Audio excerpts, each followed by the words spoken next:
More recently, breast cancers and ovarian cancers have gained a new approval of a new class of inhibitors called PARP inhibitors. And PARP inhibitors are targeting patients that have germline BRCA mutations.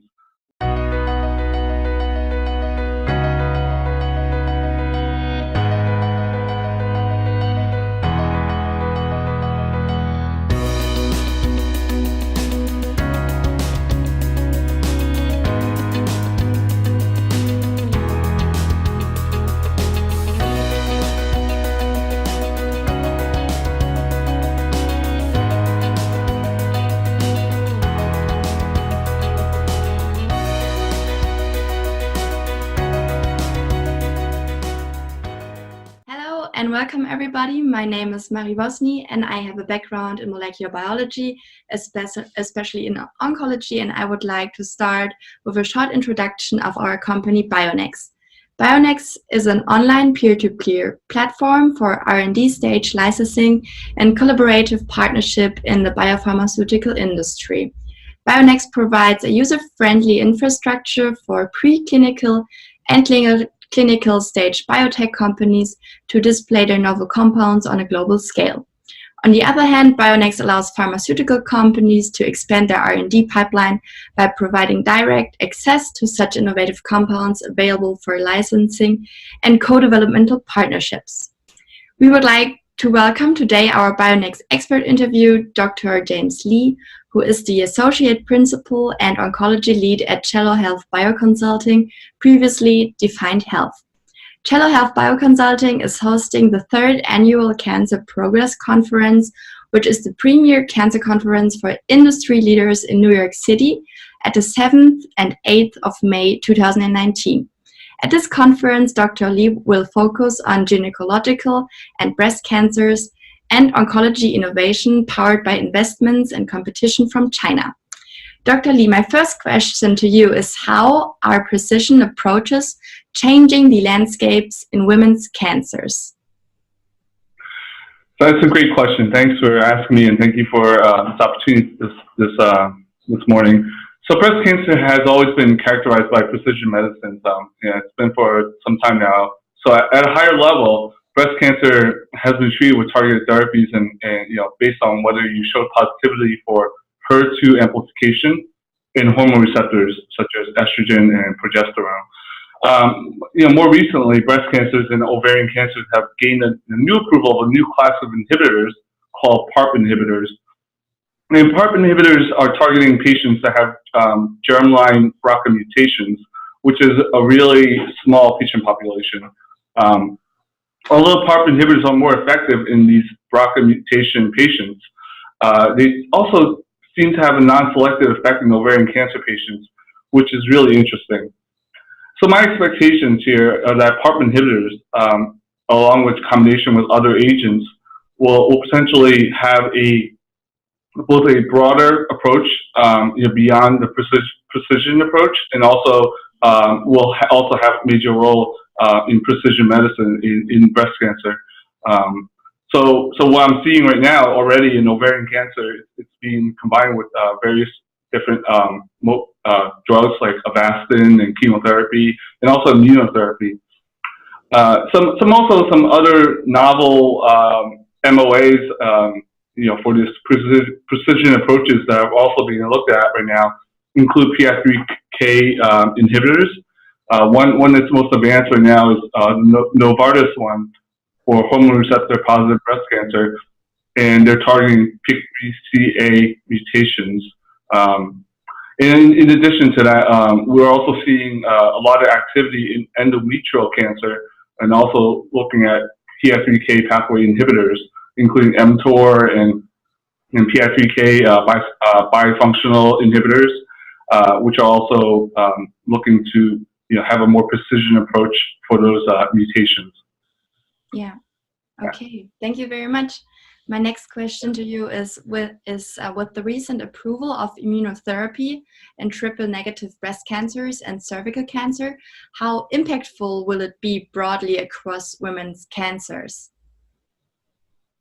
Great. Yeah. So I kind of mentioned a little bit about how PARP inhibitors are looking to combine with immunotherapies, but immunotherapies in general have been making a major impact across oncology, especially the PD-1 and PD-L1 antibodies.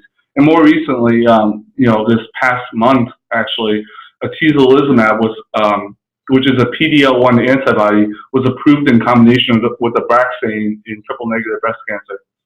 And that has generated some sort of stir because that is the first immunotherapy approved in breast cancer, which is a major step for breast cancer patients. But on the gynecological side, there has, not been any necessarily, major impact on the major indications such as ovarian cancer right now. But there is an approval in cervical cancer, as you mentioned, for recurrent metastatic patients, where pembrolizumab is approved in second-line setting. And there is some early signals in ovarian cancer right now, where they have shown that PD-1 antibodies like pembrolizumab has shown some sort of activity. So there is some excitement there, but here it's a little bit different from breast cancer, and I really think that PD-1, for what it is in breast cancer and also for gynecological cancers, I really see the future of it being more of a viable combination partner. Like I mentioned earlier about PARP inhibitors being combined with it, I think chemotherapy could be another approach to be combined with it, which we already seen to be the case in triple-negative breast cancer. And it's also a validated approach, and I feel like that may be a good approach even for the other gynecological cancers as we move forward. Okay, thank you very much for your informative answers.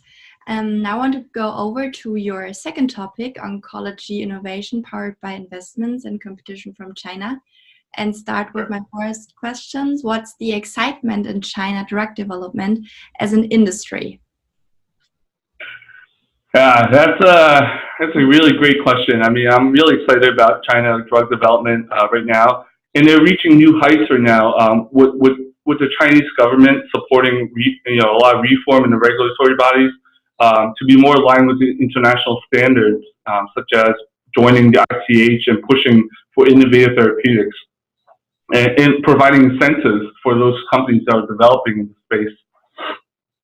So in addition to that, there's also been a significant boom in investors raising funds for the space, and also recent access to new capital markets for these Chinese biotechs, including the recent recently by Hong Kong Stock Exchange allowing for pre-revenue listings, and also future changes in the Shanghai stock market, which will follow suit and allow for these pre-revenue listings.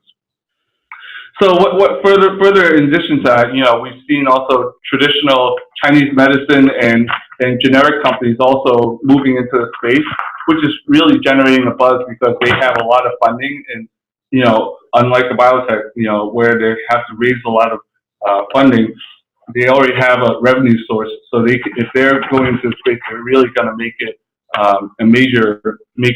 China into a major player. So this is a exciting, stage for China in the next couple of years to really challenge the West in drug development. Yeah, thank you. And another question is, why should we pay attention to China investments in biopharma as it relates to oncology?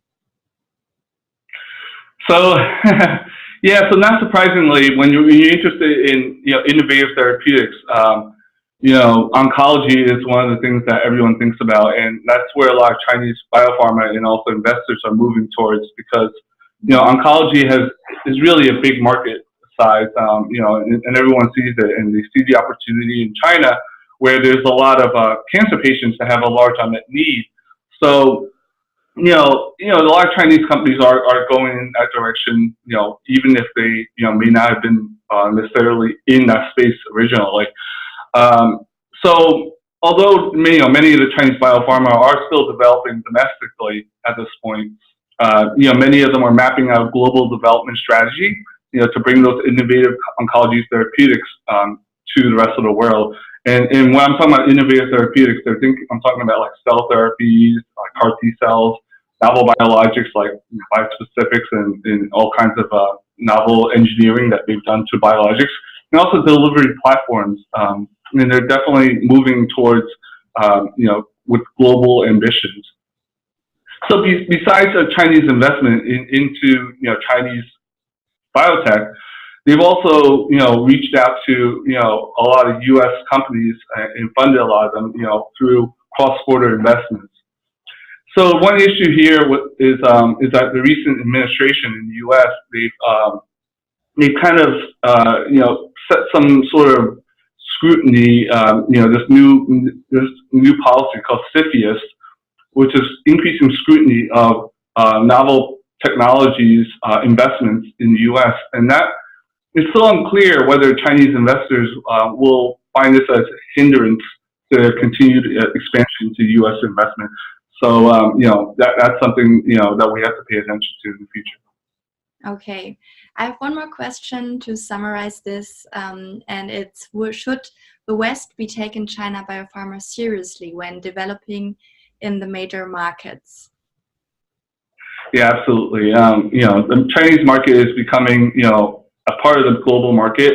With the recent accelerated approvals for many of the marketed agents globally, they're now being allowed with an accelerated path into China. So once that happens, when all the approved products in the global market are approved in China, there will not be much difference between the China market and the rest of the world.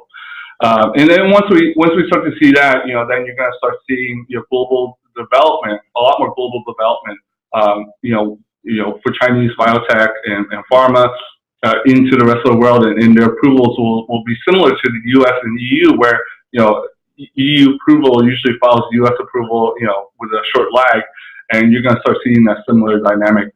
So yes, we should definitely pay attention.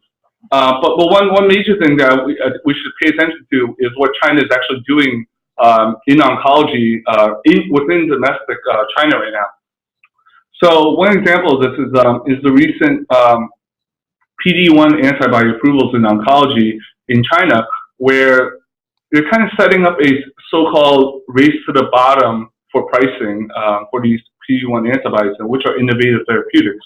Yeah. And what I'm seeing here is that BMS, Opdivo, PD-1 antibody, and Merck's PD-1 antibody Keytruda are both approved in China, but the domestic players, when they get approved, such as Innovent, which is the first domestic PD-1 antibody to be approved in China, they already priced their drug at more than 50% less cost than Opdivo.